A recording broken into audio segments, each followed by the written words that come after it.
Thanks for joining us tonight. An AR-15 rifle, 6 loaded magazines, multiple sets of handcuffs, and a notebook with a name and address in it.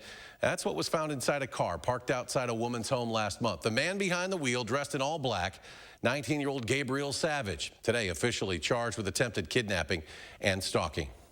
In law enforcement, it's often said that success is sometimes measured by what doesn't happen.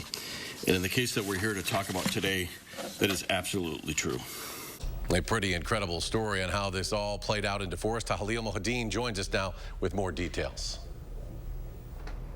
A ticking time bomb. That's what a psychiatrist called the 19-year-old Gabriel Savage. DeForest police today sharing the details of his arrest and crediting people for looking out for their neighborhood. Okay, it looks like we have Mr. Savage and counsel back. DeForest teen accused of attempted kidnapping, Gabriel Savage making his initial appearance in court. We're able to stop an unimaginable tragedy. After a tip on March 20th led to his arrest, a caller telling police of a suspicious car in the area. In this case, a citizen saw something they thought was suspicious and they reached out to our department because they put their trust in us. In the car was Savage, slow to respond to commands, dressed in all black, wearing a mask to only show his eyes. He just said he was driving around, I believe. But what officers saw suggested otherwise. They found multiple loaded magazines, a semi-automatic rifle, and 2 pairs of handcuffs. This is one where I would be very cautious in this situation. According to the criminal complaint, in 2018, he had commented online about committing a mass shooting at school.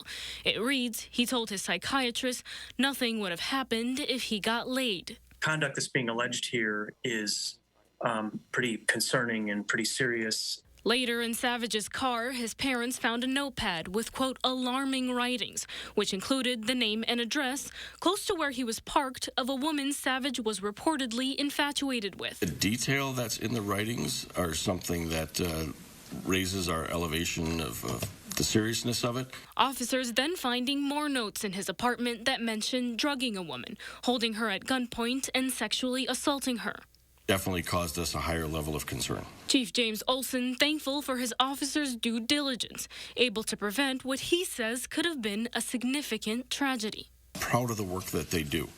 The officers here are dedicated public servants, and in this case, it's just another example of how hard they work. If convicted for attempted kidnapping, Savage could be fined up to $50,000 and face up to 20 years in prison.